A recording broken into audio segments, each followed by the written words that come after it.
नमस्कार, जय जय श्री सीताराम। इस वीडियो में हम जानेंगे कि यमलोक कहाँ पर है, यमलोक के अधिपति श्री यमराज जी, उनका इतिहास क्या है। इसके अलावा यमराज का वध किसने किया और क्यों किया था। तो पूरे वीडियो को अंत तक देखिएगा ताकि संपूर्ण जानकारी आपको प्राप्त हो सके।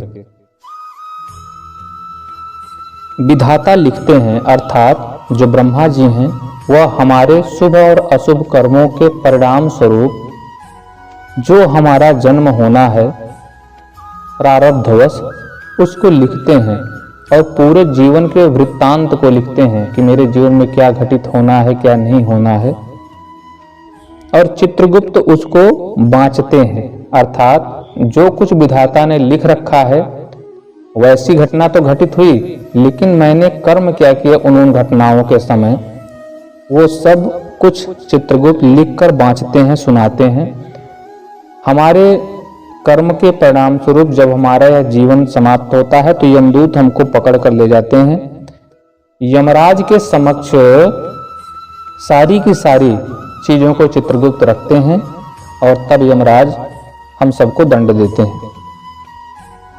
मृत्यु का समय ही नहीं, स्थान भी निश्चित है। मृत्यु का समय ही नहीं, स्थान भी पहले से ही सुनिश्चित है। 10 दिशाओं में से एक दक्षिण दिशा में यमराज जी बैठे हैं। और यमराज जी कौन हैं, आइए जानते हैं पूरे रहस्यों के बारे में।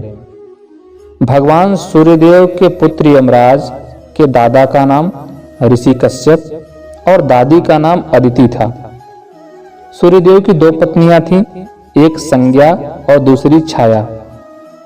विश्वकर्मा की पुत्री संज्ञा से वैवस्वत मनु, यम, यमी, अश्वनी कुमार द्वय और रेवंत तथा छाया से शनि, तपति, विष्टि और सावरणी मनु हुए। वैवस्वत मनु इस मनवंतर के अधिपति हैं, जो अभी 7वां मनवंतर चल रहा है, इसके अधिपति वैवस्वत मनु हैं। और यमराज का जो दायित्व है वह जीवों के शुभ और अशुभ कर्मों का फल देना।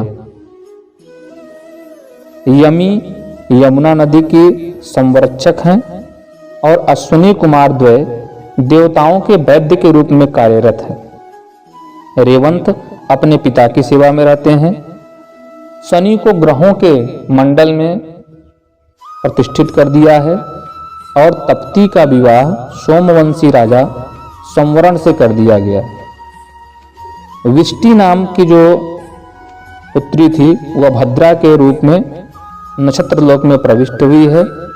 और जो सावरणी मनु हैं ये 8वें मनु होंगे, अर्थात सावरणी मनवंतर के मनु होंगे। यमराज की पत्नी का नाम धुमोड़ना है। कतिला यमराज व धुमोड़ना का पुत्र है। यमराज के मुंशी चित्रगुप्त, जिनके माध्यम से वे सभी प्राणियों के कर्मों और पाप पुण्य का लेखा जोखा रखते हैं।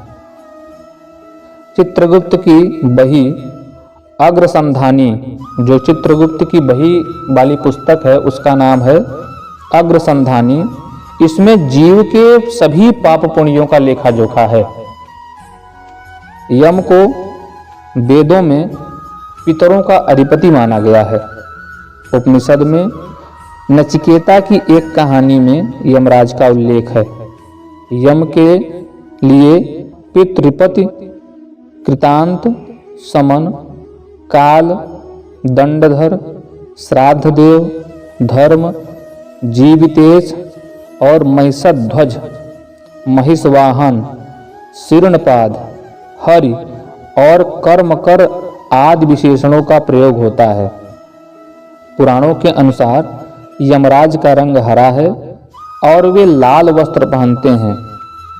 यमराज भैंसे की सवारी करते हैं और उनके हाथ में गदा होती है। पितरों के अधिपति यमराज की नगरी को यमपुरी और उनके राजमहल को कालित्री कहते हैं। यमराज के सिंहासन का नाम विचारभू है। महादंड और कालपुरुष इनके शरीर रक्षक और यमदूत इनके अनुचर हैं। वैद्यत यमराज का द्वारपाल है। वैद्यत यमराज का द्वारपाल है। 4 आंखें तथा चौड़े नथुने वाले 2 प्रचंड कुत्ते यमद्वार के रक्षक हैं। पुराणों के अनुसार यमलोक को मृत्युलोक के ऊपर दक्षिण में 86,000 योजन दूरी पर माना गया है। एक योजन में करीब 4 किलोमीटर होते हैं। 1 लाख योजन में फैली यमपुरी व यमलोक का उल्लेख गरुड़ पुराण सारोद्धार में भी मिलता है और कठोपनिषद में भी मिलता है। यमराज के लोक को यमलोक, संयमनीपुरी, इसके अलावा पितृलोक के नाम से भी जानते हैं। पितरों का निवास चंद्रमा के ऊर्ध्व भाग में माना गया है। स्मृतियों के अनुसार अब तक 14 यम हो गए हैं। धर्म, यम, धर्मराज, मृत्यु, अंतक, वैवस्वत, काल, सर्वभूतक्षय, औदुंबर, दध्न, नील, परमेष्टि, ब्रिकोदर, चित्र और चित्रगुप्त, ये 14 यम अभी तक हो चुके हैं। धर्मशास्त्र संग्रह के अनुसार 14 यमों को उनके नाम से 3-3 अंजलि जल तर्पण में देते हैं। स्कंद पुराण में कार्तिक कृष्णा त्रयोदशी को घी जलाकर यम को प्रसन्न किया जाता है। आइए अब जानते हैं कि यमराज की मृत्यु कैसे हुई और यमराज का वध किसने किया। शिव भक्त श्वेतमुनि की मृत्यु का जब समय आया तो यमराज ने मृत्युपाश को भेजा, लेकिन मुनि के यहाँ भैरव बाबा पहरा दे रहे थे। बाबा ने मृत्युपाश का प्रहार करके उसे मूर्छित कर दिया। यह देखकर यमराज कुपित हो गए और उन्होंने भैरव बाबा को प्रत्युपाश में बांध लिया। यह देखकर श्वेत मुनि ने अपने इष्ट देव शिव को पुकारा। शिव ने कार्तिकेय को भेजा। कार्तिकेय ने यमराज से युद्ध कर उन्हें मृत्युदंड दिया। जब सूर्यदेव को संपूर्ण घटनाक्रम का पता चला तो उन्होंने शिवजी से विनती की। तब शिवजी ने यमराज को फिर से जीवित कर दिया।